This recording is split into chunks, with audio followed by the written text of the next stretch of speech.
నమస్తే, welcome to the channel మనం TV. నేను మీ పవన్ బెజవాడ. ప్రపంచంలో కొన్ని కథలు వింటే కల్పనలా అనిపిస్తాయి, కానీ అవి నిజంగా జరిగాయంటే నమ్మలేం. అలాంటి ఒక అసాధారణ కథ ఇది. ఇది ఒక మామూలు మనిషి కథ కాదు, ఓ కోతి కథ.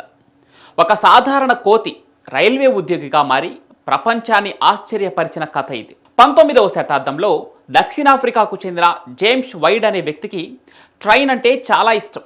ఆ ఇష్టం వల్లే పోర్ట్ ఎలిజబెత్ రైల్వే స్టేషన్లో సిగ్నల్ మ్యాన్గా ఉద్యోగం సంపాదించాడు. జేమ్స్కు ట్రైన్పై పరిగెత్తడం అంటే మహాసరదా. అలా ఒకరోజు రన్నింగ్ ట్రైన్పై పరిగెడుతూ కింద పడిపోయాడు. ఆ ప్రమాదంలో జేమ్స్ బతికున్నప్పటికీ తన 2 కాళ్ళను కోల్పోవాల్సి వచ్చింది. ఇక ఆ ప్రమాదం అతని జీవితాన్ని తారుమారు చేసింది. అయినా జేమ్స్ తన ఆత్మస్థైర్యాన్ని మాత్రం కోల్పోకుండా కృత్రిమ కాళ్లతో తిరిగి తన ఉద్యోగాన్ని కొనసాగించాలని నిర్ణయించుకున్నాడు. కానీ జేమ్స్కు కొన్ని పనులు చేయటం చాలా కష్టంగా మారింది. ముఖ్యంగా రైల్వే సిగ్నల్ని మార్చడం, ట్రాక్కు చెక్ చేయటం, ఇలాంటి పనులు చేసేందుకు కాళ్ళు సహకరించేవి కాదు. ఇక తనకు ఒక సహాయకుడు అవసరమని జేమ్స్ నిర్ధారించుకున్నాడు. అయితే ఒకరోజు మార్కెట్కు వెళ్ళిన జేమ్స్కి ఒక విచిత్రమైన దృశ్యం కంటపడింది. ఓ కోతి తన యజమానికి పనులు చేస్తోంది. బండిపై ఉన్న పదార్థాలను తీసి కింద పెట్టడం, ఎడ్ల బండిని నడపడం వంటి చిన్న చిన్న పనులు చేయడం చూసి ఆశ్చర్యపోయాడు జేమ్స్. ఎలాగైనా ఆ కోతిని తన సహాయకురాలుగా తీసుకోవాలనుకున్నాడు. వెంటనే ఆ కోతి యజమాని దగ్గరకు వెళ్ళిన జేమ్స్ కోతిని అమ్మమని కోరాడు. ఇక ఆ యజమాని కోతిని అమ్మదలుచుకోకపోయినా సరే జేమ్స్ పరిస్థితిని అర్థం చేసుకొని కోతిని తనకిచ్చేశాడు. ఆ కోతిని ఇంటికి తెచ్చుకున్న జేమ్స్ కోతికి జాక్ అనే పేరు కూడా పెట్టాడు. రోజు తనతో పాటు జాబ్కు తీసుకువెళ్ళేవాడు, తీసుకొచ్చేవాడు. జాక్కు రైల్వే సిగ్నలింగ్ విధానాన్ని నేర్పించడం ప్రారంభించాడు. ఒక రైలు వస్తే ఎలాంటి సంకేతం ఇవ్వాలి, ఎప్పుడు లివర్ నొక్కాలి వంటి విషయాలను జాక్కు శ్రద్ధగా గమనించింది. కొద్ది రోజుల్లోనే జాక్ పూర్తిగా రైల్వే పనులను నేర్చుకుంది. ఎంతలా అంటే జేమ్స్ రోజు తన ఉద్యోగానికి వచ్చి రెస్ట్ తీసుకునేవాడు. జాకే అన్ని పనులు దగ్గరుండి చూసుకునేది.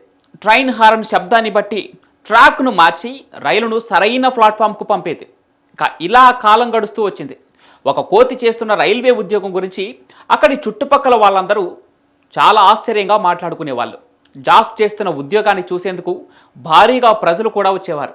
ఇక ఈ విషయం తెలుసుకున్న రైల్వే అధికారులు దీనిపై వివరణ ఇవ్వాలని జేమ్స్ను ఆదేశించారు. దీంతో జేమ్స్ జాక్ గురించి, జాక్ పనితనం గురించి రైల్వే అధికారులకు వివరించాడు. ఒక్క మాటలో చెప్పాలంటే జాక్ మనుషుల కంటే బాగా ఉద్యోగం చేయగలదని రైల్వే అధికారులకు సవాల్ చేశాడు. దీంతో ఒకరోజు రైల్వే అధికారులు వచ్చి జాక్కు పరీక్ష పెట్టారు.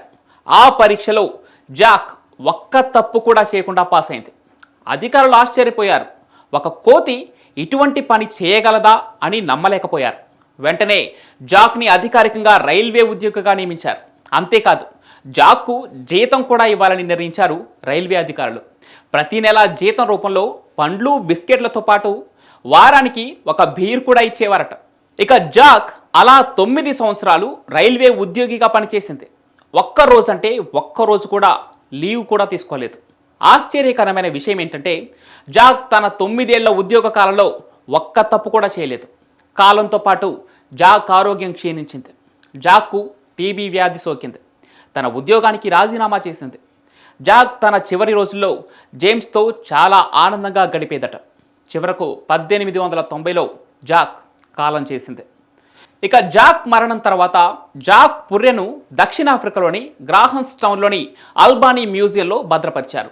అది ఇప్పటికీ అక్కడే ఉండటం విశేషం. జాక్ ఒక కోతిగా జన్మించి ఉండొచ్చు, కానీ తన జీవితాన్ని ఓ చరిత్రగా మలుచుకుంది.